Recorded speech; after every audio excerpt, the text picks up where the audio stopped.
What up, everybody? I am your host, JP, and this is my co-host, Josh. Hey, everybody. And welcome back to another episode of the FilmBros podcast.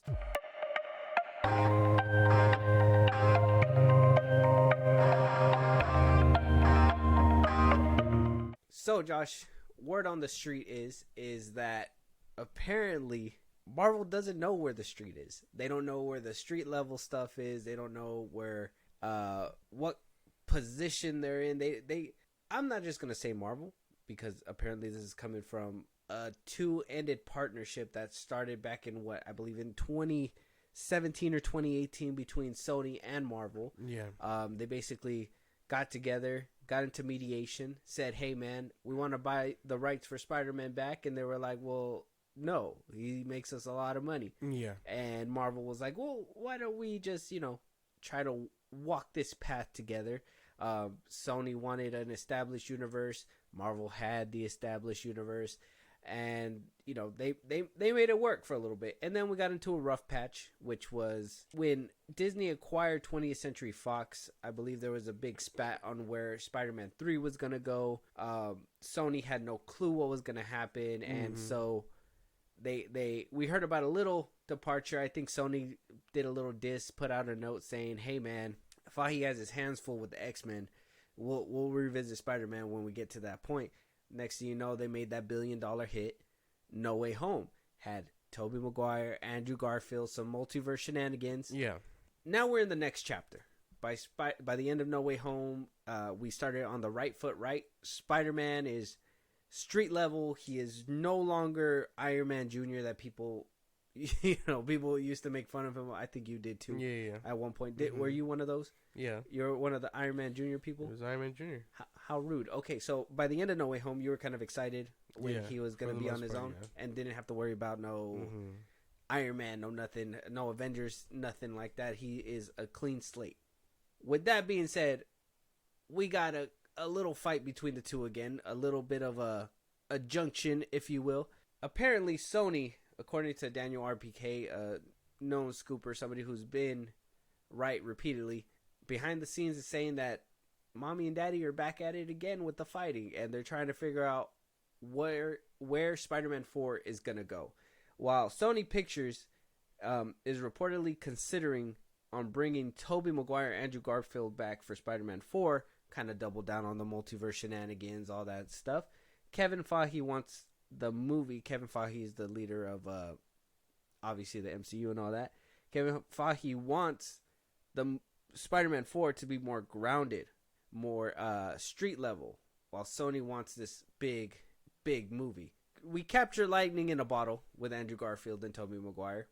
For me to bring him back a second time, I don't think that's what we want. I think Sony kind of has an askew vision on what we want to see, because we saw these three Spider-Man and we gave them $1 billion for it, and they were just like, this is what the people want. They want to see the trio over and over, and it was nice to see the trio. It was nice to see them again. Yeah. But I personally would like Andrew Garfield Spider-Man back in the Sony's universe, while Tom Holland can stay within the MCU. But I'm pretty sure that wouldn't happen for reasons. No.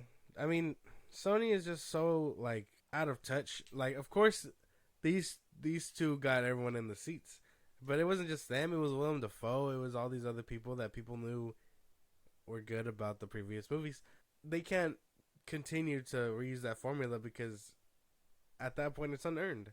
It's just like, oh, well, now we don't even appreciate it as much. It was better as a one-and-done deal.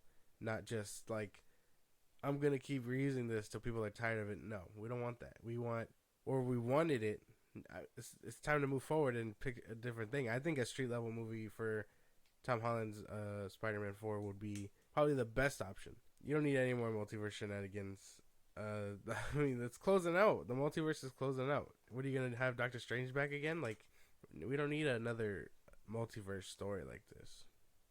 I think Sony just needs to get it together and have a real solo mission. You got to remember too, this is the same studio company that seen Morbius trending.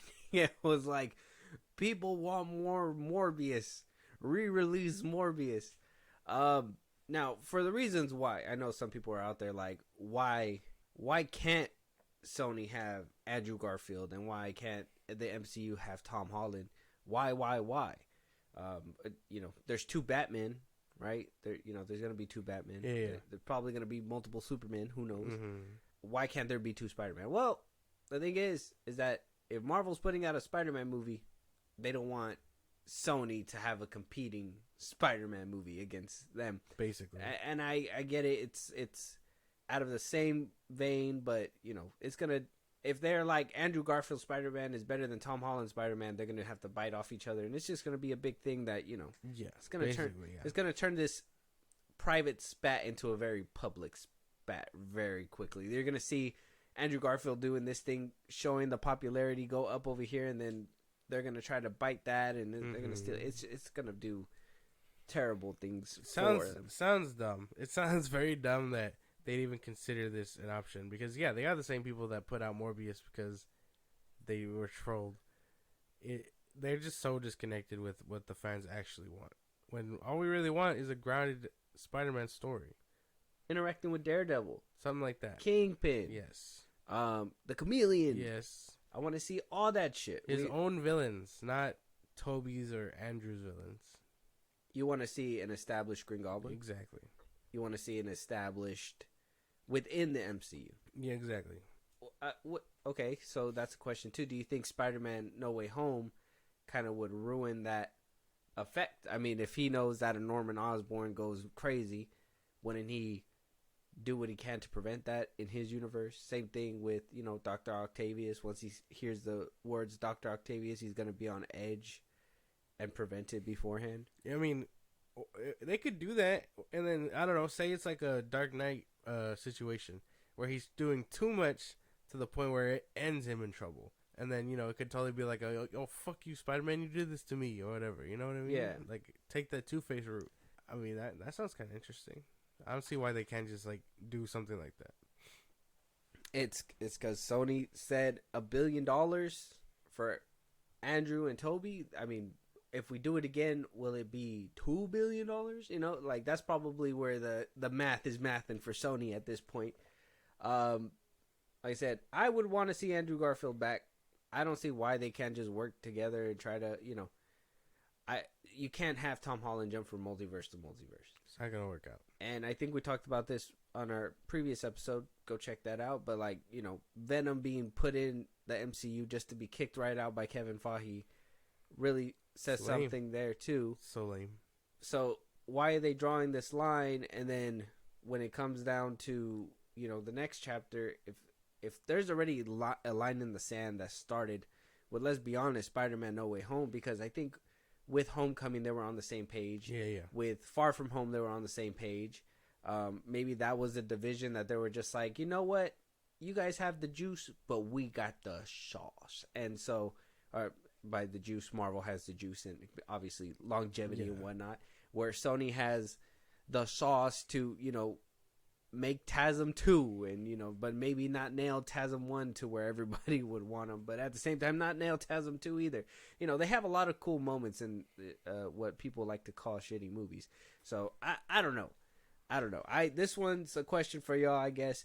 What do you guys want to see out there? Do you want to see this multiversal shenanigans? Spider-Man leading the Avengers, Spider-Man defeating Kang, I don't even know if he's coming back, defeating all these non-Spider-Man villains, or do you want to see him team up with the likes of Daredevil, be more street grounded? You want to see him fight those street level villains who the friendly neighborhood Spider-Man can web up and not be bored and then look for Iron Man and be Iron Man Jr. or whatnot.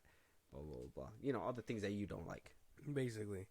Just avoid that. Don't do John Watts again, and don't give us Iron Boy Jr. That's about it. That's fair. We'll see what happens with that, and we'll keep you guys updated. Moving on, though, DC Studios, James Gunn. Like I said, probably multiple Superman. Now, back in 2020, WB had given Bad Robot, J.J. Abrams' production company, $250 million just to go ahead and produce some DC content. Now, since that 250 has been wired to his account, he hasn't produced nothing for Warner Brothers. Not a DC project, not a regular project. Nothing at all. Bad Robot has been doing nothing. We had heard back in 2022 that they were going to, and this was around the time James Gunn was coming in and DC was trying to create hype for Black Adam, and they just didn't know their direction. They had announced that we were gonna get a Black Superman. Most notably, his name was Val-Zod, something like that. Val-Zod. That was J.J. Abrams' plan, is to make Val-Zod. Yeah, and to create basically the dark DC universe. Yeah, it was supposed to be that, and then Zatanna and all that. I remember that project. It was supposed to be in work. Yeah, so back in 2020, this was supposed to be created. In 2022, they were like, "Hey, man, you haven't created anything," and they were just like, "When is that going to happen?" He's like, "I'm on it." But then, right when James Gunn decided to take a hold, a lot of things went into limbo. I mean, we heard about Constantine 2 that just hasn't happened yet either. Yeah. So, $250 million to do nothing, but apparently James Gunn is confirming, the head of DC Studios, that he took to Threads and said that it is confirmed that it's still in active development, that we are going to get J.J. Abrams' Val-Zod Superman, and that there is, last that we heard back in 22, that Ta-Nehisi Coates was the writer attached to it. Have no plot details just yet, but apparently James Gunn does say that it's still going to happen. If that's the case, I thought we didn't want 2 Superman, I thought we didn't want 2 Batman, and I thought we were ending Superman and Lois because, and in favor for Superman Legacy. I don't know, what do you think? This fucking guy. He can make all these people, give them all these projects, but he can't give me my Superman. Insane. I'm not familiar with this character other than that he's on Earth 2, Earth 3, something like that. That's about it, and he's a Black Superman. I mean, that's the gist of my knowledge on the character. Where does he come from though? Like, is it just a totally different family? Jor-El and them just didn't make it off the rock, basically. Oh, I forget. I think he's imprisoned, kind of like how Flashpoint Superman is. But he gets out. They show him, the Justice League shows him, except it's just not an apocalyptic world, and I think he becomes president. He becomes president, Val-Zod? Yeah, in his Earth. Yeah, it says, Val-Zod hails from alternate universe Earth 2 to be exact, where he, along with Kal-El and Kara, traditionally Supergirl, but she goes by Power Girl in this universe, were the sole survivors of Krypton's destruction. Oh, so they all survived. Even Kal-El survived. Okay. Val-Zod's mannerisms, personality, and overall origin story wound up being quite different from a small town boy raised in Kansas. Yeah, he crash landed before everybody else, even Kal-El, and he's hyper intelligent, smarter than Kal-El. He trained to be Superman. Oh, this is in the Elseworlds where even Thomas Wayne is Batman. Yeah. Crazy. There's quite a bit of this. Gots to be like the world of the boys for DC. Earth 2 got to be like the lopsided shit. That's the Crime Syndicate. Oh, okay. That would be the Crime Syndicate. Mm-hmm. But I thought J.J. Abrams was done. Haven't even seen a project from him in a while. I think the last thing we heard him do was the Star Trek movies, no? Abrams? No, he did Star Wars. Well, yeah, I guess the last Star Wars movie. Yeah, the last movie he's made after Star Wars, I think it was Star Wars back in 2019. I don't think he's made anything else since 2019. But that's why. How do you have a plot? How do you have a thing in development but no plot details, nothing like that? You're telling me they've been cooking for like almost 4 years now? That's the dilemma. $250 million and Homeboy's done nada since 2020. Nada, nothing at all. It's 2024 now, and we still have no plot details. There should have been something. My boy straight up robbed them. He lied. He said, "Give me the money. I promise. I pretty promise we're gonna get to it." I would have preferred a Dark Justice League thing versus Val-Zod, if I'm being for real. Mm-hmm. Just because I find those characters a lot more interesting, and I don't know anything about this character. Well, that's what I'm saying. Like, it seems like they could go down that route where it is the dark DC, the Elseworlds, where, Val-Zod is Superman, and, this is kind of like the crazy world out there. I don't want to see the Crime Syndicate. But done with Val-Zod. That would, even then, that would change a lot of his character, too. And I don't know how well that would translate for his 10 fans. Oh, what do you say 10 fans? He's Superman, man. Yeah, but he's not my Superman. Oh, okay. Kal-El's your Superman. Yeah. I don't want to sound any type of way or just diss on anyone. They are fans of him, but at the same time, I know I don't read his books. Okay. So I don't know anything about this guy. Yeah, when I remember doing some research when I heard that this was going to be happening back in 2022, but I never really... I was like, okay, well, he hasn't produced anything yet, so either they just said this just to be like, hey, he does have something and we're not getting robbed right now, or not. And so now we're at the point where shit seems to be going down. I mean, if James Gunn is saying that it's still in development, I hope that's true, because that'd just be another lie. But then again, like I said, David Zaslav himself said these need to be big screen characters. I mean, I get Val-Zod could probably go to streaming, and that still would be considered better than just regular television. But if it's meant to be an event, why? Well, I'm guessing the main DC is supposed to be an event where Earth 2 could probably live on Max. But that's just, wouldn't it still be confusing in a way? I mean, for some people, actually, not really. I mean, I guess there's a big distinguisher from that Superman to that Superman. Yeah. I mean, Superman and Lois is going to be going off of air. Shame. I mean, I guess it would make sense to fill the slot. And maybe that makes sense too. Why Henry Cavill can't have his own Superman flying around somewhere else. Maybe that's why we're not selling it to Netflix. 3 Supermen is too hard to believe. I don't know. I didn't even know that this character had traction like that. Basically, since that character has been in limbo for his show, they've come out with 4 more superhero family DC characters. This one is stuck in limbo trying to get off the air. In that time, get off the ground. Yeah. It could have just totally been anyone else at this point. Why not rework this and make it something different at that point? What do you mean?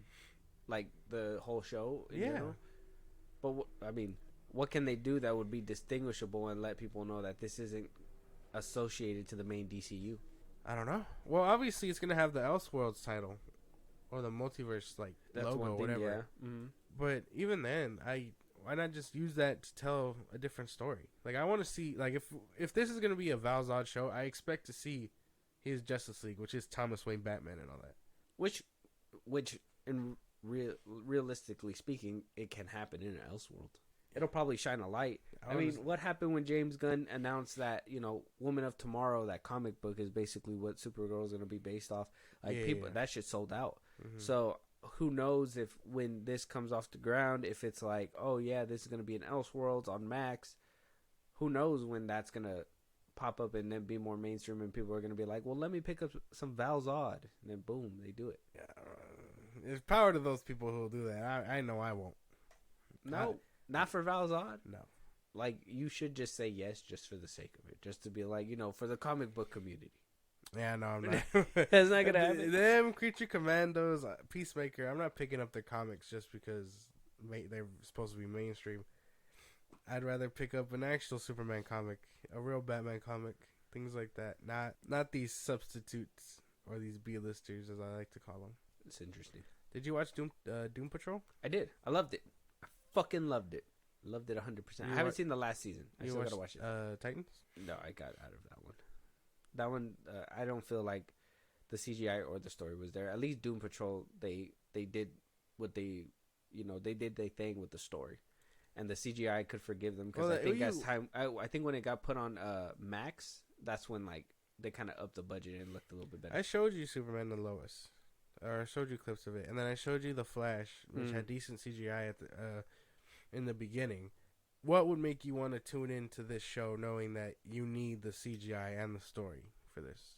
Val-Zod or Val-Zod show? Yeah. I mean, you don't even know the character like that either. So I mean, this would be fresh for you, right? Well, that's another thing. I would like the new take on Superman. I kind of like those different takes. I know Invincible's whatever their league was kind of like a rift on whatever the Justice League team was, and what other shows? I know that one show that was on Netflix that got canceled after a season. It had the dude from Transformers in there. Forgot his name, but they had their own little Justice League. I like seeing the new way that they take these characters and the different routes that they could put them on. I know people were like worried when the Batman and the Superman like domain was gonna be public and people were gonna be making Superman movies and stuff like that.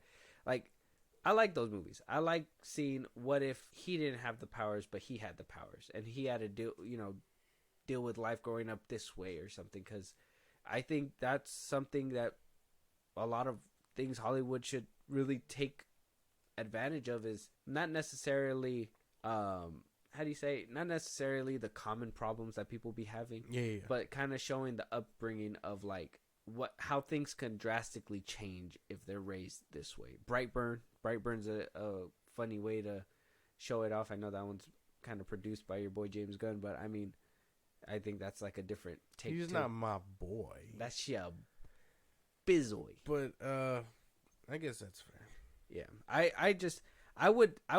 even watched Superman and Lois, and I liked it.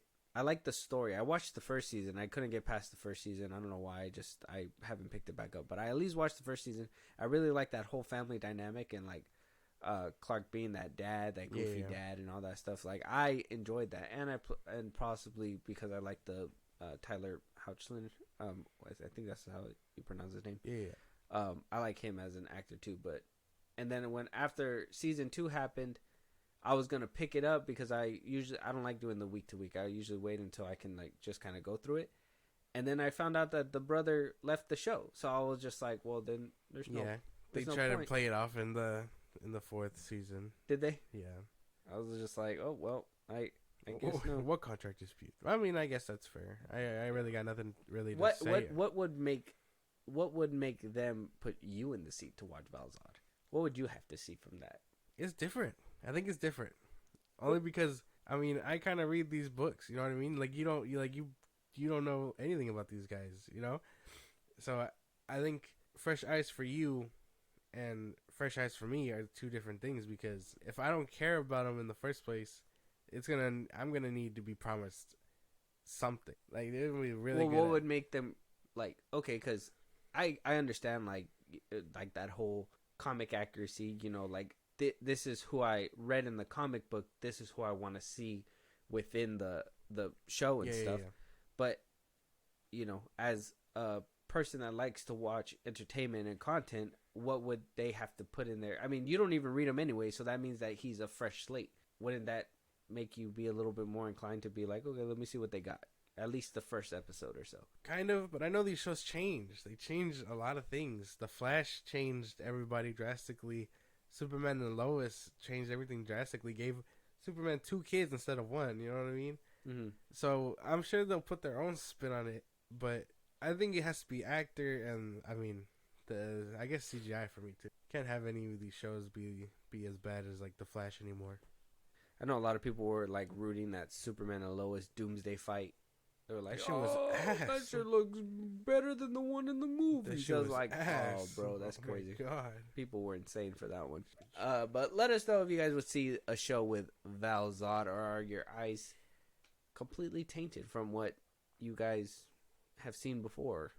I don't know. That I think this kind of speaks to that whole comic accuracy, and I understand, like, I know that you're into comic books more. I'm more of that film enthusiast and, you know, entertainment and all that stuff. So I don't like to think that what they're gonna take from, because kind of like I told you, and I started watching Percy Jackson, right? And I've read the books. Yeah.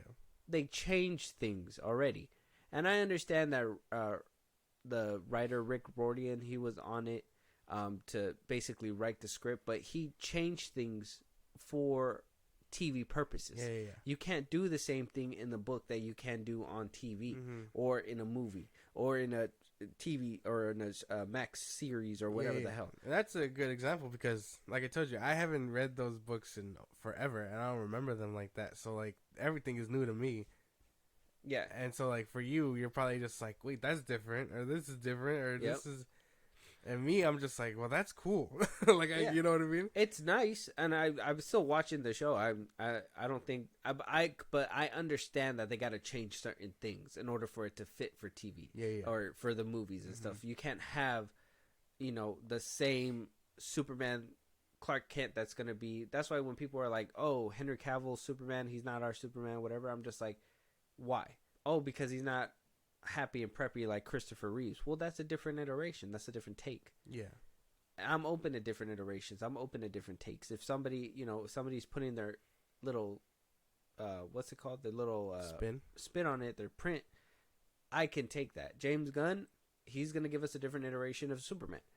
I'm willing to give that a chance, even though I can kind of understand where Superman's supposed to be, hopeful, a beacon of light, and just apparently a all-around cheesy, corny guy for some of these people. But I think that there's more to Superman. I think that he can be, he has to deal with human problems. If he's more human than alien, he has to deal with human problems.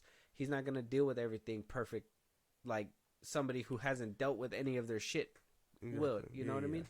I think that's where like Omni-Man kind of kicks in too, where he didn't grow up there. He has an allegiance somewhere else.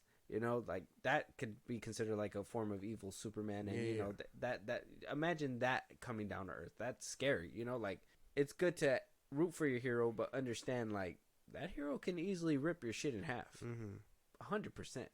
100%. Moving on though, James Gunn isn't done here yet. Apparently, we got down to the last 2 contestants that will play Supergirl within the DCU. Apparently, she will be playing, according to some rumors, that she will be playing a key component within the DCU, and we will be seeing her within Superman Legacy.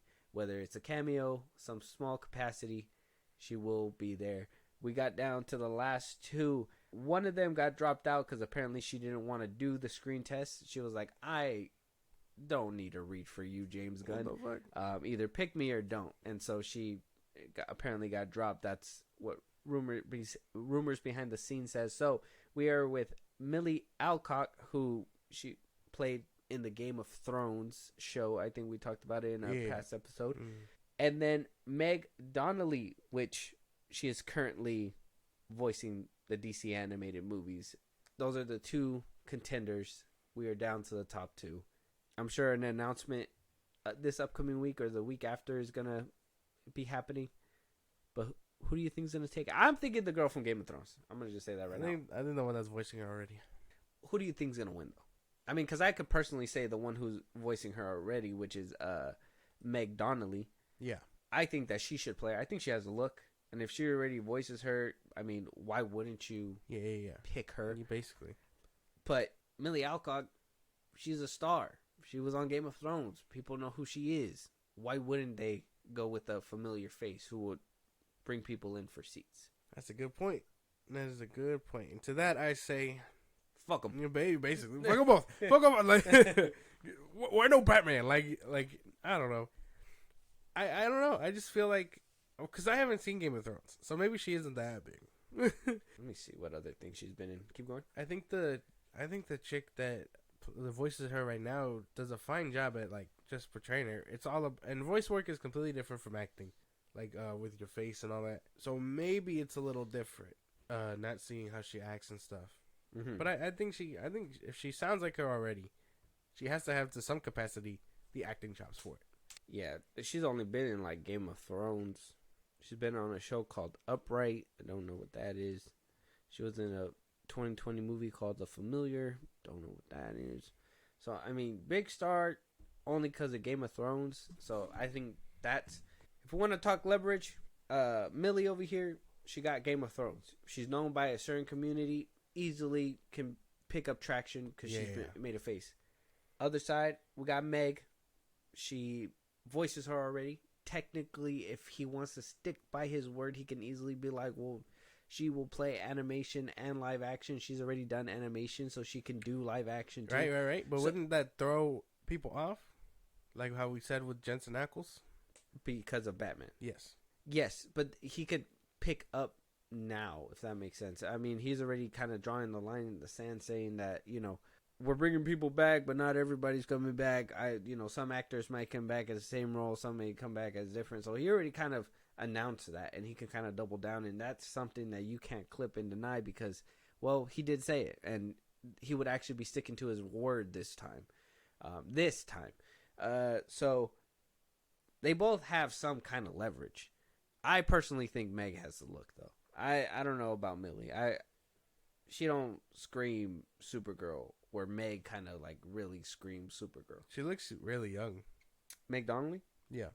The one from Game of Thrones. Oh, the girl from Game of Thrones, Millie? Yeah. She do look younger. But wouldn't she have to be like a teenager or something? Yes. But that's where the acting chops comes in, because mentally she's like supposed to be way older than Clark. But she only looks like a teenager because her pod on the way to Earth got stuck in a black hole or whatever. So it kept her frozen in space before she crash lands on Earth. So yes and no, but usually she's the older cousin. So okay. But so mentally she's smarter. She's just been not aging because she was stuck in a black hole. Yeah. Gotcha. So how much smarter can she be in a black hole? It's not her fault, man. Her pod got hit by a meteor or something like that. Yeah, I mean, I get that. But what is she really going to learn in a black hole? She basically got stuck at the age of 15. What? Yeah. No. I mean, her mental probably expands, but what is she really learning in a black hole? In a pod? Well, I mean, she has... How'd she even eat? Well, she was frozen. You don't... I mean... She was just in cryostasis? Yeah. Oh.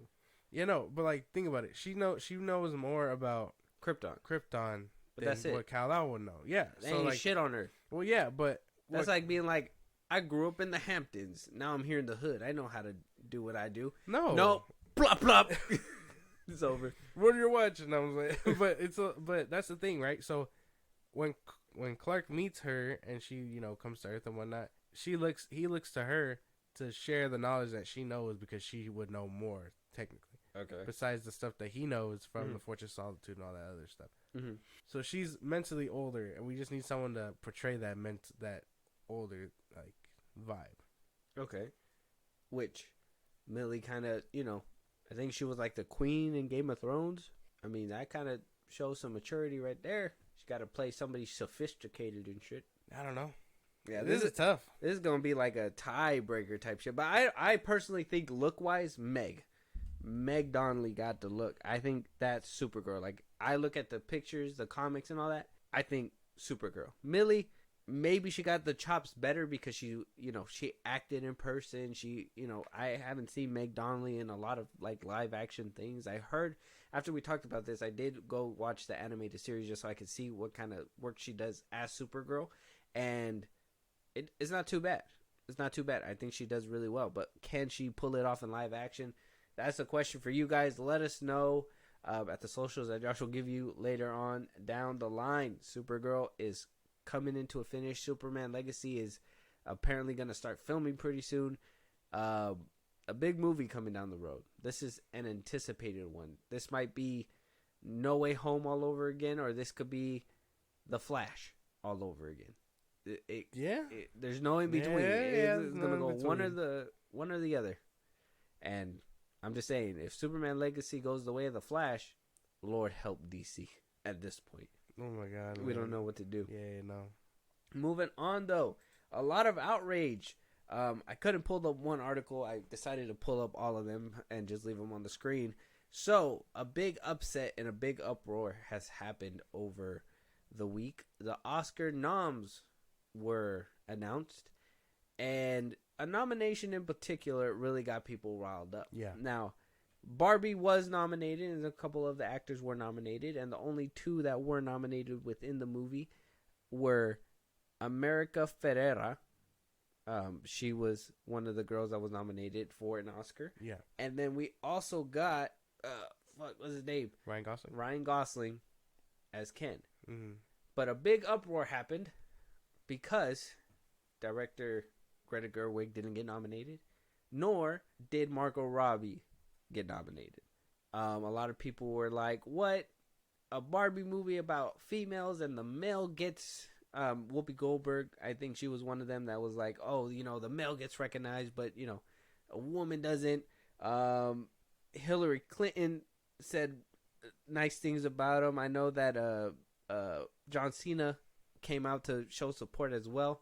It's a big thing right now. And I know that they're pushing the whole, how is it Ken that is able to get this award and, or get nominated for it and blah, blah, blah. I want your thoughts before I give you mine. We're probably going to have different takes on this one. What do you think? That sounds insane. Actually, I think that movie was really good. I think Margot Robbie did really well, and Greta Gerwig did good directing it. I don't know what Ryan Gosling did good too. Not to discourage his performance, discredit, whatever. But what did what did he do that was so much better than sang a whole song? So entertained. So the whole rest of the movie wasn't entertaining. Had a whole arc. Barbie. You're not gonna sit there and tell me that Ken wasn't the best part of the whole movie. Well, yeah, but like, where's the confusion, guys? Where's the confusion? The confusion oh my God, Margot Robbie didn't get an award. She didn't make the movie. Yes, she did. The Barbie brand did. Margot Robbie doesn't have those kind of acting chops. She does good. She does good with the basic stuff. It's nice. She was funny within the movie every once in a while, but I remember Ken being the stand-up guy. Simu Liu being the person that was in there. What's his name? The dude from Scott Pilgrim. Hilarious for the little bit of time that was in there. That's insane. You know who else? Michael Cera. Yeah, Michael Cera. You know who else was hilarious? The fucking ugly Barbie. And she was on SNL.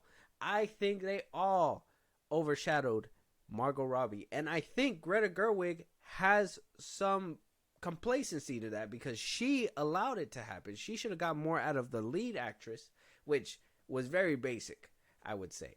This movie did not go big because of Margot Robbie or anything like that. It got big because of Ken. Are you Ken enough? The beach off, the fucking all that shit. Ken got so popular apparently that they're even putting out more lines of Ken now. I understand that they kind of kept them simple before because of the fact that it was more of a Barbie brand. They wanted to show that off, but Ken's becoming more of a thing. They're giving them more stuff too. I don't understand where the confusion is. I understand that people are like, Margot Robbie should have got this. How can a movie about the patriarchy not win awards for women and blah, blah, blah, blah. It's because you guys weren't the stars. You didn't break out anything in this movie. You played a Barbie who had a crisis, and that was it. But then Ken had a crisis too, and he was more colorful. He had whole dance numbers, singing, doing all this crazy shit. By the end of it, he walked away with confusion and wondering where things are going to lead for him. Where Barbie, we understood that she just wanted to be out there working in the world. How fun of you that you want to go out there and get a job, Barbie, instead of live in Wonderland and fucking have a great time like Ken. How amazing. Coming for there's no confusion. Yeah, there's no confusion here. There's no confusion here. I hate that people are signaling like that. Even then, Greta Gerwig doesn't deserve Best Director for that. She didn't do much. It was basic directing. Well, even then, she directed. You're telling me she pulled a Michael Bay? You telling me she pulled a fucking Christopher Nolan? No. Did she pull a James Cameron? Well, she might have done a Christopher Nolan. But you think that was a Christopher Nolan movie? No, I mean like close. The directing? Yeah. You think it's close to Christopher Nolan? Probably. I should call that fool up right now. I should call him up and tell him that you capping on this mic, bro. You so capping. That movie. There's no way. That movie beat. How dare you say Greta Gerwig? That movie beat out Oppenheimer and made like $1 billion. How does she not get the recognition? Because of the Barbie brand. If Barbie there was a movie she was in literally a few months prior to that where she headlined, she supported. I'm not talking about. Listen, she couldn't even market. She couldn't even market for Barbie, and it still made $1 billion. Still made $1 billion. She marketed for Babylon, and that couldn't even break 200. It was Christmas time. But it was in November. Black Friday. Oh no! But like, regardless of Margot Robbie, I think Greta Gerwig probably deserved a nomination. Okay, you're saying Greta, but she did nothing with the camera that made you be like, "Oh my god!" If anything, we had a 2D one where she was driving a car, and they were and it was in the trailer, and it wasn't nothing crazy. You didn't see anything crazy out of that movie. There was no crazy camera work. You didn't see Michael Bay busted out drones for Ambulance. Well, yeah, but drones. But Michael Bay isn't getting nominated for these kinds of things. No, but he has more creative directing than fucking Greta Gerwig. Yeah, but if Michael Bay was cheated, you'd be like, well, that he was cheated. And I think Greta Gerwig was snubbed. I don't think she was snubbed. or cheated. I think so. I think she got what she rightfully deserved. Now, if she changes my mind with, what do you call it, The Lion, the Witch, and the Wardrobe, I'm very excited about that. I hope she changes my mind. It's going to be with Netflix. But she's not winning one. Yeah, we'll have to wait and see about that. What if she does something insane or crazy? What if she's like, well, Netflix is giving me a budget. I could do more, experimental stuff. Where WB kind of said, hey, put this Snyder Cut joke in this movie. I did hate that joke. Yeah. No. So, like I said, I mean, y'all can come at me if I'm wrong, but there's not one thing that you can tell me from Barbie that Margot Robbie did that you were like, oh yeah, that's crazy. Nor Greta Gerwig's directing, but you can tell me right now that American Ferrera, she basically went through a whole arc within her movie. She went from this controlling mom who just wanted to spend time with her daughter and actually had that resolution with her daughter in the movie, and then Ken had his arc where he doesn't need Barbie to be Ken, and Barbie doesn't need Ken to be Barbie, so she went to go get a job.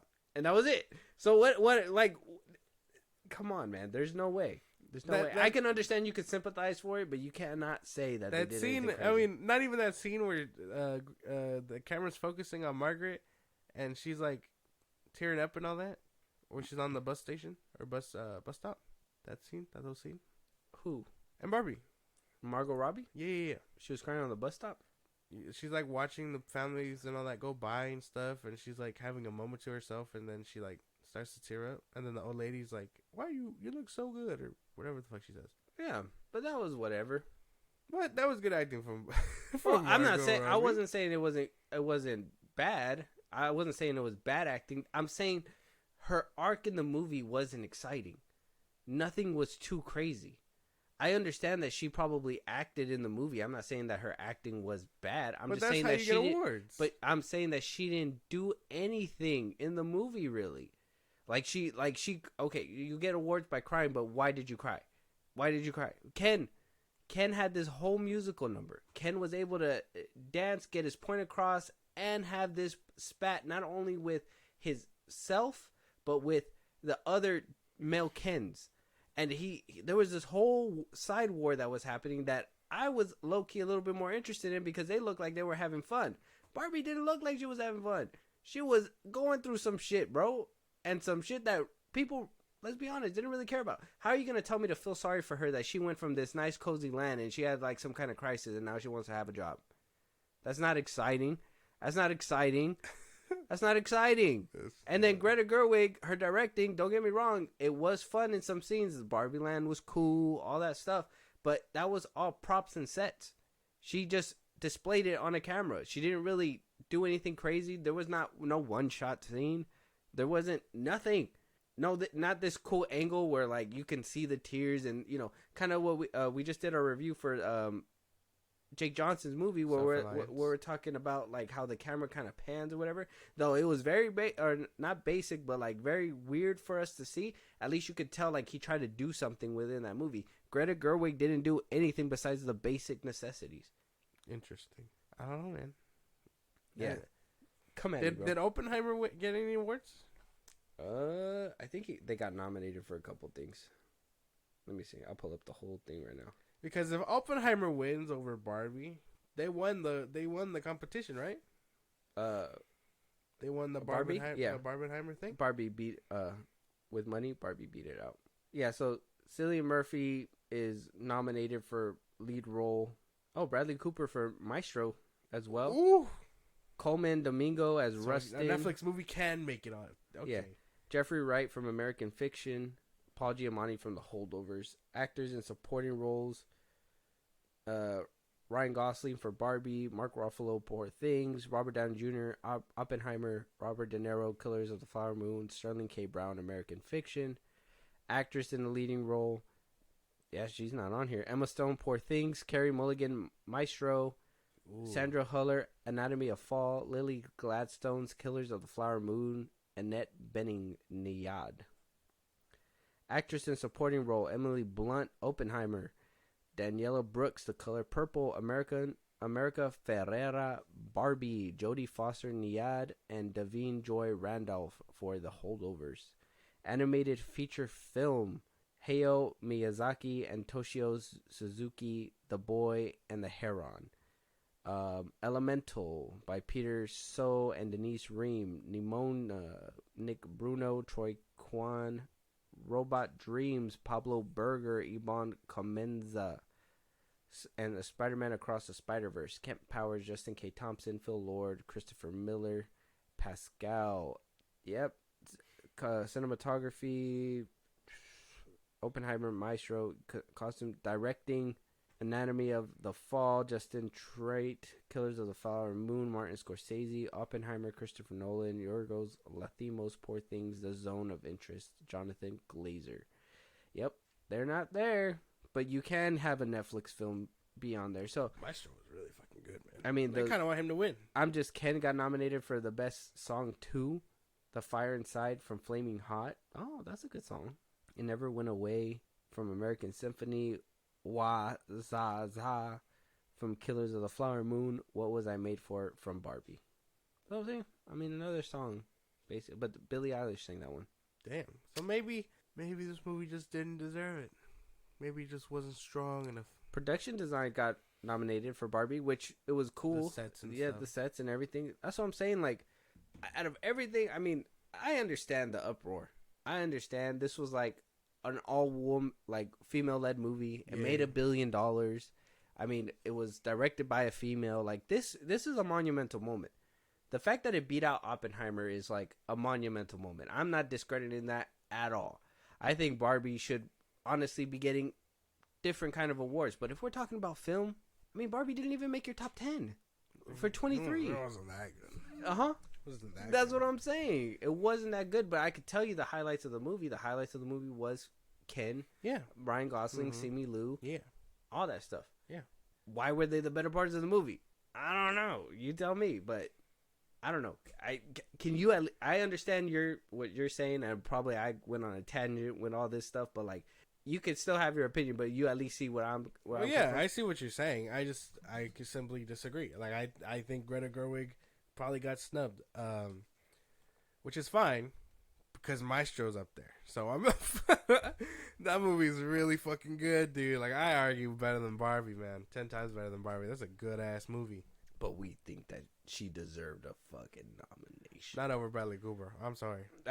See, so I mean, if we took away something from the equation, she'd totally be there. But we don't need to do that. But let us know what you guys think. Are you guys upset that she got snubbed? Are we excited about it? Or do you think Ken was the best part of the movie? Do you think Margot Robbie was and she should have been nominated? Let us know.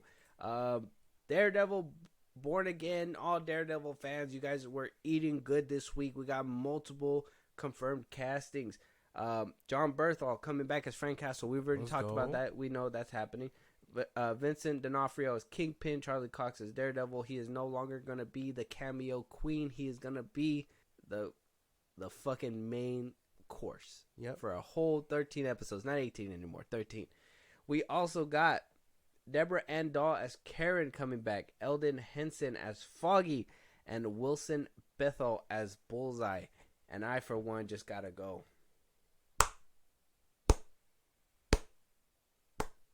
Oh my god. Bullseye's coming back from season 3.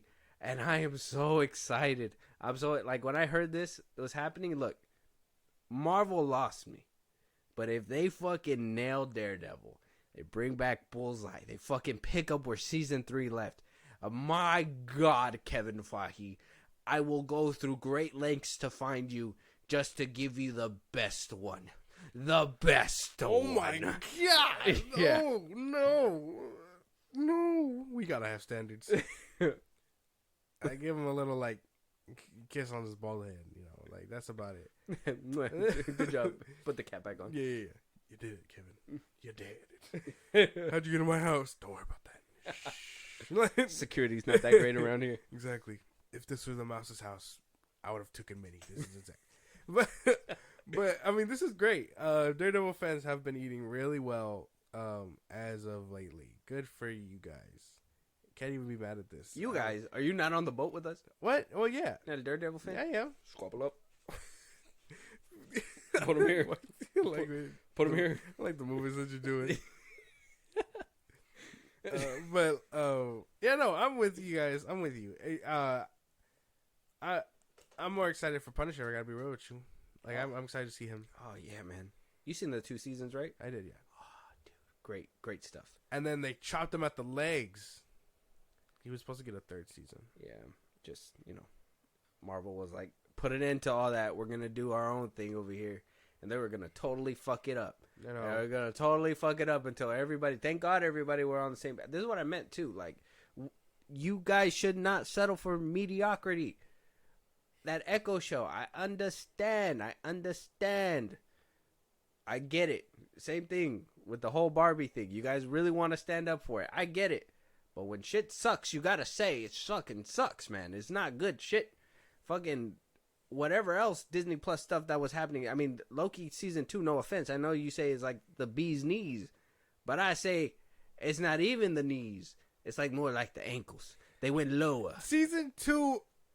The entire Loki show is really fucking good, man. It's some bullshit. I'm not saying it's bad. Yeah, you are. It's just not the best. It's not Marvel standard. Yes, it's not. It It doesn't bring wonder. Everything should be striving to be Loki and greater. There's no way. We've had better than Loki. No. We've had Infinity War. You're not gonna say Loki better than Infinity War. Hey, stop! Don't you do it? Don't. Hey, man. I'll say it and then spit in Kevin Feige's cereal. Hey, if you say that, you know you lying. No, though. I'm not you lying. know you lying. You can't lying. say that Loki better than Infinity War. It is. It is. It is. You know how bad you lie? You can't even keep your words straight. It is. That's how bad. You not gonna okay? Loki better than Iron Man 2? Whoa! Oh, hey, whoa! Twisting my arm for. Breaking my balls over here. But this is great. I'm really glad to see this is coming back full force. They really were like, we gotta pedal back, man, because everybody coming back for this bitch. Karen is coming back. Can't wait to see her again. She was like really great. I know a lot of people are rooting to see like the blimp through Daredevil. Oh yeah. You think they'll do that or no? Maybe, but I mean, we've moved past the blip. I think all the characters that we've kind of seen now we've seen how they've been through the blip. I'm tired of like rehashing that. You know what I mean? Well, my thing is, I know a lot of people are wanting that. I would think it would be cool to dedicate at least 2 episodes to what Daredevil was kind of up to during the blip. I mean, we can't really recap the whole thing, but if we do a couple time jumps, maybe not 2 episodes, but between like 3 episodes, and then him finally coming back, 5th episode, and they all come back or whatever, and that's when we find out Fisk is coming around and yada yada yada, blah blah blah blah, and yeah. But I mean, he's already getting the mayor's spot, so I don't even think that's the route that they're going. I don't even think they're gonna touch up on the blip. But it would be cool. I don't think he. I mean, if that's the case and he's as big as he is, I don't think he blipped. I think the ones that blipped were probably the ones that weren't as important. Kevin, Foggy, Karen. I imagine a good handful of people that were street level essential were probably taken besides Daredevil. So he imagine if he was just cleaning up shit himself, and then Kingpin was getting higher in power, and it was just him. He couldn't do it alone. So I mean, maybe it's an interesting concept, but I don't know if I want to see it. It'd be interesting. I think it'd be a cool thing. But yeah, I think you're right. I think we moved on from that quite a bit. That there's no big reason to rehash it out at this point in time. I mean, if we're gonna look towards the future and be like, oh well, Kingpin's becoming mayor, then maybe we should just start there, focus there, and just maybe if they want to kind of have him a little bit still traumatized or something, maybe they can explain why. That could kind of explain why he let Echo go in the show. He had a little traumatic moment. He was just like, blimp. No. I gotta leave. He just started like panicking in the middle of the fucking. Yeah. I was trapped under a bookshelf once. Leaves. Yeah, man. I was trapped there, and they were gonna help me, and they blimped. Like, oh, dog. Some connectivity there. That's the bee's knees. So what? We'll have to wait and see what happens. The bee's fucking stinger. Oh yeah. We'll have to wait to see what happens with Daredevil, but I'm excited for all these characters coming back. Let us know if you guys have seen all the seasons, if you guys are excited for what's coming up next. Keep you guys updated with all the rumors. I mean, you saw the leaks, right? Apparently, everybody they fucking first of all they rented out the whole block of New York, and people are just recording on the side of everything that's happening. So I'm just like, damn, they are in front of a live studio audience apparently. Moving on though, a little bit back to James Gunn. Apparently, American Pie star Sean William Scott is talking to James Gunn and looking to be Booster Gold. Now, that's him. The last time I seen him, he was in Lethal Weapon, the TV show, before it was canceled. He was in season 3 after the whole fiasco happened behind the scenes on that set. But he was in season 3, and then they wound up canceling it. But a lot of people might know Sean William Scott from the American Pie series. I don't know if you ever really seen him. You don't know who Sean William Scott is? I don't think so, no. You've never seen this man before? You've seen The Rundown with Dwayne Johnson? Hold on, man. Hold on. Oh, yeah, The Rundown. Yeah. I know him from that. Oh, yeah. He was in the Final Destination movie? Yeah, he was in the first one. Yeah. Ice Age. He voiced one of the ferrets. Yeah. One of the dumb ferrets. I can see this. Yeah. I can see him being Booster Gold. Now that you mentioned the Rundown with The Rock, I remember how goofy he was and all that. I can see that. Okay. Way better than Chris Pratt. Way better than Chris Pratt? Yeah. Okay, so he does take to comicbook.com, talking to them, asked if he was interested in any superhero roles, and he said, I definitely would. I'd love to. I think it'd be fun to do a comic book movie. I think the first character that came to mind was Booster Gold. Could be very fun, but I think I'm too old for it. I don't know if he's supposed to be younger, but that character, I was like, that I could. I just don't remember his age, but it was like that. But I was like, that's a great character. And goes on to say, come on, James Gunn, let's go. As in, call me. And how old is Booster Gold supposed to be? He's from the future, man. I don't even... He looks... I'd argue he's probably about his age. He's supposed to be as old as Ted Cord. They're like best friends. Oh, so older? Around their late 20s or early 30s. Late 20s, early 30s. I think Sean William Scott is in his 40s already. Oh, he's 47. A little bit older. He could do it. He could pass for 30s. Yeah. And even then, like, why does that matter so much? James Gunn is getting his friend who's probably like 50 playing Green Lantern, so. Nathan Fillion? Yeah. I don't think he's 50. He's probably like 40 something. Nathan Fillion. Let me see. I got you. He is 52, yeah. Damn. What? I told you. I know. He looks 50. He is not aged well, this man. I could see him as Booster Gold. I don't see why not. Him or, I mean, if he was still acting, what's his name? From that supermarket movie. What's it called? Supermarket movie? The one where he's beating the guy. He's in a competition with the guy to like get a car or whatever. Oh, the comedian. Damn, what's his name? I can't remember the He was like in a big scandal. He's not in movies anymore, man. Oh, Dane Cook. His name is Dane Jeffrey Cook. Dane Cook, that's his name. He was in Good Luck Chuck, Employee of the Month. Yeah, this guy. Him? Yeah. If he was still acting, I could have seen it. Dane Cook, that's his name. He's 51. Yeah, he could probably be on par with him. I would say Sean William Scott. I think he has the charisma, and he could get ripped. He can get pretty, like, stocky. I don't know if you've seen him in Lethal Weapon, or you probably didn't. He was in the last season, and he was pretty fit and in shape, and I was like, okay. I mean, it sucks that he kind of got blackballed for whatever happened with him, but hopefully he can make a comeback like that. That'd be cool. Yeah. In the DC movie, James Gunn, make it happen. I know. You're all about second chances.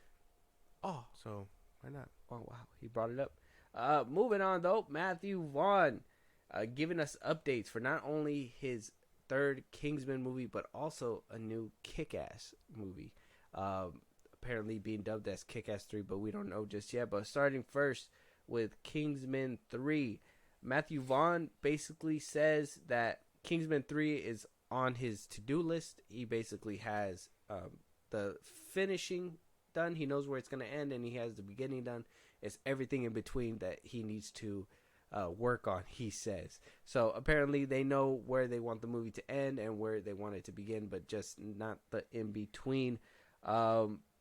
Saying that the storytelling is a maze, but once it's finalized, that he will be working on another anticipated sequel. Now we know that he's coming off of Argyle right now. Yeah. With Henry Cavill, Dua Lipa, Justin Hammer from Iron Man. So we're gonna see one of his movies coming up, and hearing that Kingsman 3 is on his to-do list next. What do you think about that?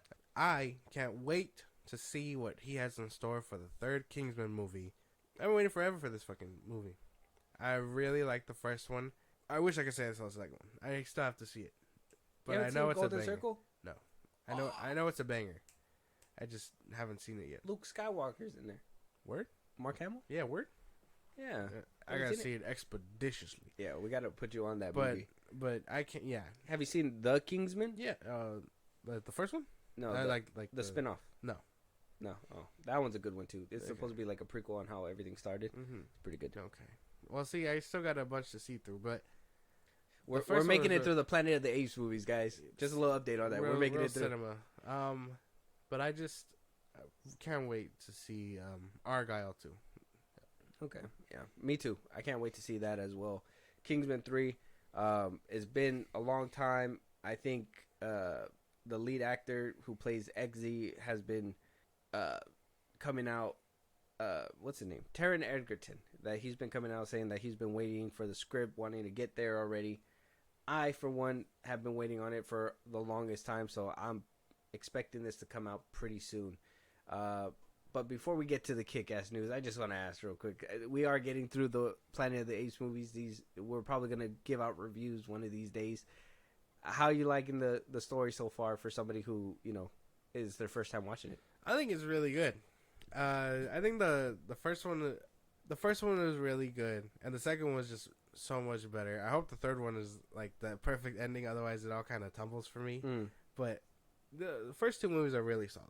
I can't even complain. Like, they're really good. I wonder why. Like, I'm pretty sure there's a reason why, but I feel like the guy in the second one was supposed to be like James Franco's character. No.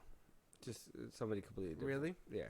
Like, they didn't, like, write him in or anything like that? Because it felt like there was supposed to be that connection of, like, oh, I've known this guy before, whatever. And then, like, that's why the house was, like, symbolism, too. But they just couldn't get him back, so they were like, fuck it. I think it was around the time he was going through his problems and whatnot. So, yeah, see? It had to be something like that, probably. And then for them to just have been like, oh, the simian flu kind of got him. So it's kind of like, oh, damn. So for sure we're not going to see him. That's insane. The simian flu is something insane, too, because I'm like, damn, discrimination. Half the population went down just like that. But I'm glad you're interested. We're going to get around to the last one pretty soon. But Kick-Ass 3 being rebooted, written, new trilogy. Who knows? Mathew Vaughn gave a very cryptic response when asked about Kick-Ass in general.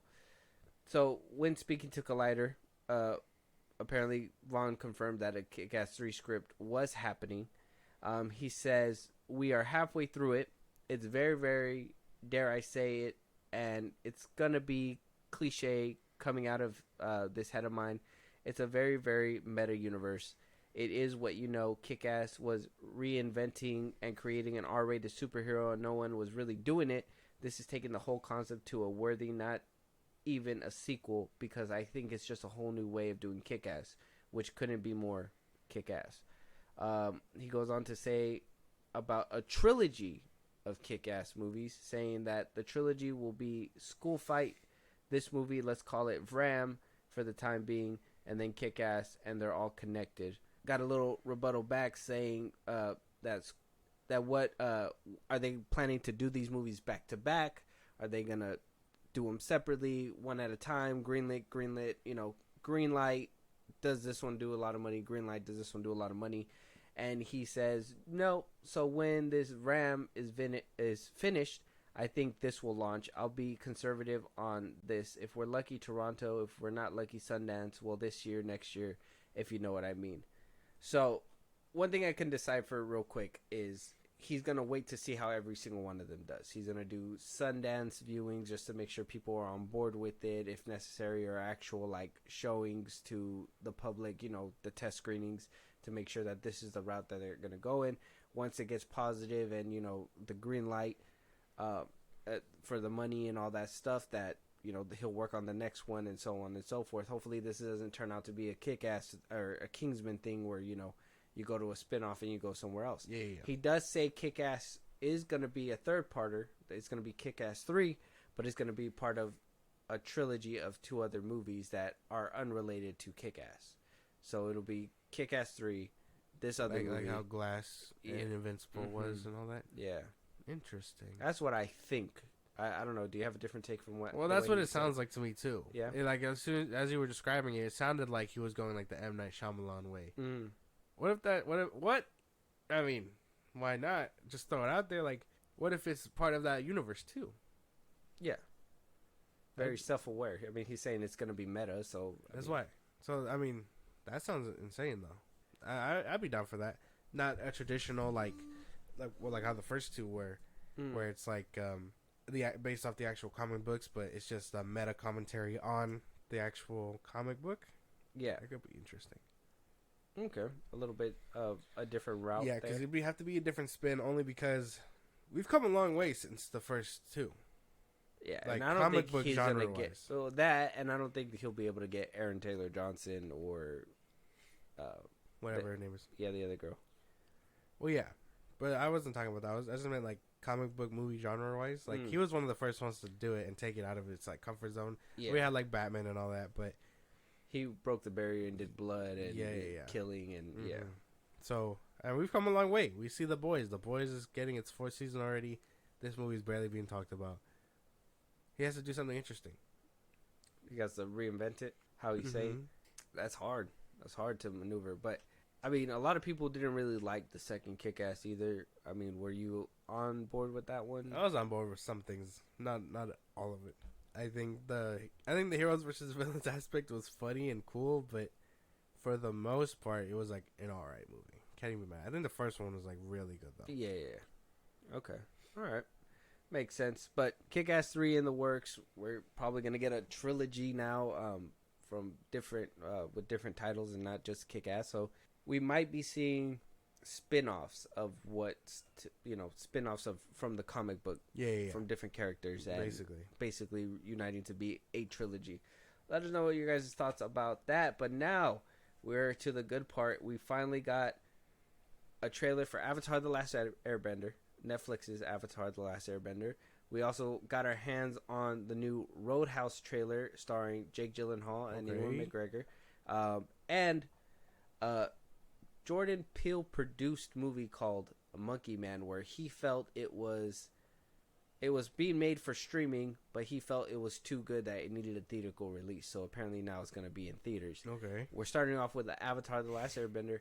I haven't seen it. It's been out for a few days. I haven't seen it. I'm hearing good reviews about it. Apparently the bending's there in this trailer, and people are super hyped about it. It coming from Netflix, I'm a little skeptical though.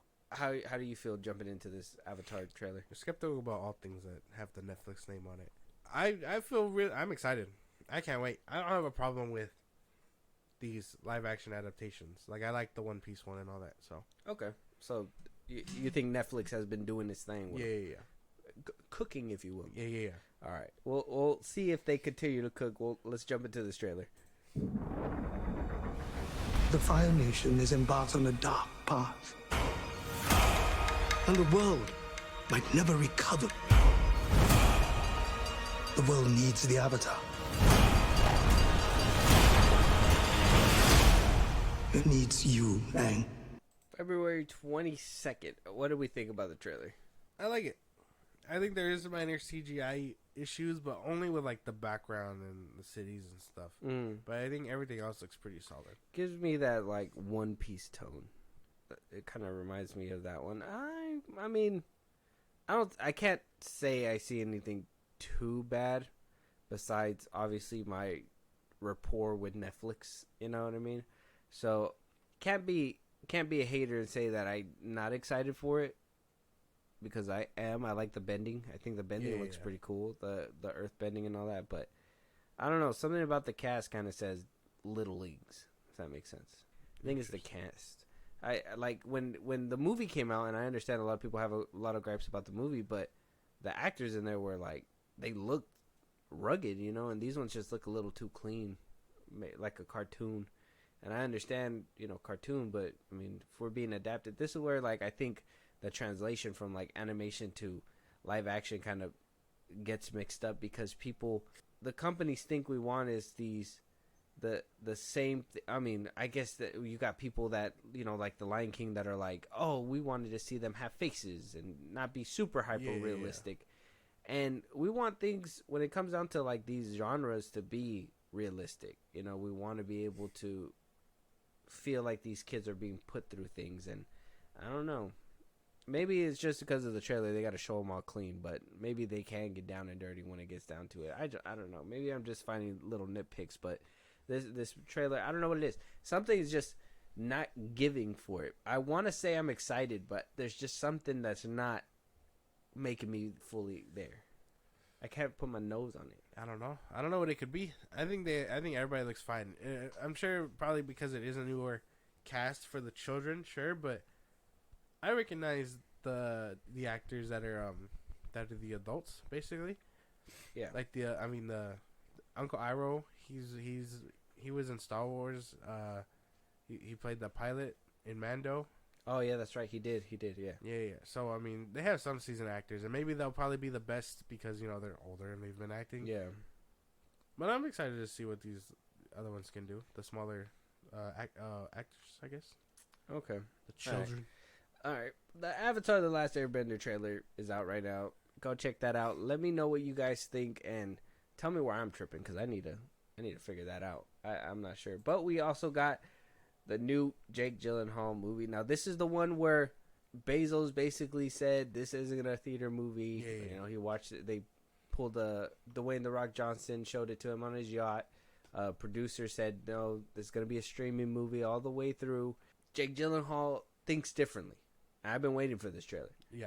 I put all my faith and trust into Jake Gyllenhaal. Okay. So I'm hoping this is going to be a theater-worthy trailer. What do you think, jumping into this one? I'm hoping that it isn't suffering from the same thing, though. Like, the fact that it's a smaller platform or whatever. Because, I mean, right after this, we got the one with like you said, with Keegan, right? Or Michael? Jordan Peele, sorry. With Jordan Peele, and he says it's worth the big screen. But we've seen movies that people think are worth the big screen, and it hasn't been the case. So that's true, too. That's true. Conor McGregor's also in this film, so we'll have to. I'll see you on the other side, man. I'm really excited for this one. I think Jake Gyllenhaal finna kill it. It's gonna be good. Before we start, do you have insurance? What? Your coverage good? Like, you have dental? Oh, haha. Is there a hospital nearby? Is it, like, too far? About like 25 minutes, I'd say. I just slapped you. Are you all right? What?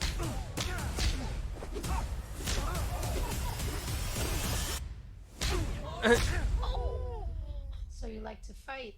You ever win? No one ever wins a fight. I'm into it. That one looks fun. Yeah, I'm into that. Who's that? Who's the villain, man? I can't put my name on him, but I like him as an actor. What's his name? Let me see. What are your thoughts? What do you think? I think it looks really good. I see the CGI problem. That little explosion didn't really help the case, but I'm into this. Maybe it's just because, it was on a streaming budget. Maybe on a bigger budget, it probably would have killed and looked way better, but I don't see the problem. This probably could have easily been a cinema movie. You think this one should have been in theaters? Yeah. Okay. Bezos dropping the bag. You motherfucker. I mean, I think so too, because this is more of a action-packed kind of film. I know when they took the risk and they were like, okay, we're going to put that one with Chris Pratt in there. It didn't really pay off because, we were like, I mean, it was cool. It looked nice, but we knew we were going to get it in a couple weeks. Yeah. Same thing with Air. You know, it looks cool. It was nice, but we know we're going to get it in a couple weeks. So why why pay extra to see it on the big screen if I'm not really into it and I could just wait for the streaming. Even then, I think Eric could have been good for streaming and probably would have done a lot better if just kind of released all over the place with that one. Same thing with the Chris Pratt one, because I that's the thing, right? Is that there's sometimes where they make streaming movies and it's not a theatrical movie, then you have a sleeper hit with Prey where it's like, okay, this one they actually put some production behind it. This one, just a little touch up on a couple things, CGI, like you said, and this one could have probably been that gym. It would have fucking killed. Maybe they're getting scared because the Covenant didn't really do too much, but that one was like scattered around last year with a bunch of like movies, bro. There's no way it was gonna survive that. I don't know. I'm into this movie though. I can't even be mad at that. I'm excited for it. Jake Gyllenhaal cooking. If it's on Prime, March 21st, I'm there. I'm watching it. Yep. I'm watching it. Yep. Conor McGregor in there, bro. He just looked like he's just playing himself at this point. Basically. And I'm down for it. I like his persona. I don't really have an issue with him. I know a lot of people are like, oh, he's arrogant, he's annoying, but I think it's hilarious that he acts like that. Keep on it. Keep on it. Let us know your guys' thoughts. The Roadhouse trailer is on YouTube right now. Check it out. Monkey Man. This one's an interesting one. Jordan Peele is not directing, but he is producing the film. Dev Patel, he was in Slumdog Millionaire. He's going to be the star of this movie.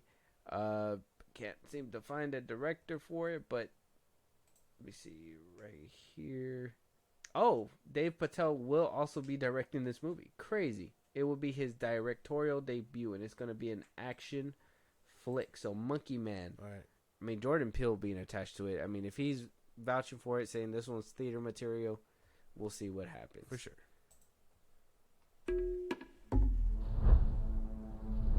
Close your eyes, and you will find yourself. When I was a boy, my mother used to tell me a story of a demon king and his army. They brought fire and terror to the land. Not bad. That kind of looked fire. April 5th? Yeah. That kind of looked fire. I'm down for that one. Yeah, can't even be mad at that. That looked really good. So many good movies. Maybe I was too harsh last year. Maybe movies are finally coming out. That one was a different take, a different tone. I like the directing. Looks like they're putting a little effort. It's his first directorial debut, so it seems like he's putting some effort into it. Yeah, he has Jordan Peele to kind of produce and help him out with it a little bit, but I mean, he doing more than what Greta Gerwig did. Shut up. What? Shut up. It's his directorial debut. I don't know. Looks better than what Jake Johnson did. That's fine. That's fine. It does. Yeah. Yeah, I could admit it. But yeah, I actually can't be mad at this movie. It looks good. I'm excited to see it. Yeah, I'm. April 5th. I actually want to see it now. Seeing the trailer, like I kind of wish it was in theaters tomorrow. It would have been nice. Same thing with Roadhouse. I wish that one was kind of closer to Avatar. I can give it some time, give it some space. Avatar looks good, man. Can't even be mad at that one. Yeah. All right. I mean, we'll wait to see what comes of this show. Okay. The original creators did walk out of that, but Monkey Man, the trailer's out on YouTube right now. Go check it out. It's very good. It looks amazing. Can't wait for it to come out. With that being said, though, that will be the last topic of this episode. So y'all know what that means. If there's any movies you guys want us to review, any topics you guys want us to talk about, if you guys want to support us in a big way or catch a live one of these days, Josh, go ahead. Twitter, TikTok, Instagram at FilmBros Podcast. We post new episodes or hit us up there for any news or movies you want us to cover. Buzzsprout, links in the bios of the socials I just gave you. You could support us there in a big way. It's like a Patreon. You subscribe, we give you shout outs, things like that. We'd appreciate it. You can be part of the conversation. Twitch at FilmBros Podcast. We go live every Saturday and throughout the week. We are still working on getting that up. So just put on your notifications. Bear with us. You don't want to miss it.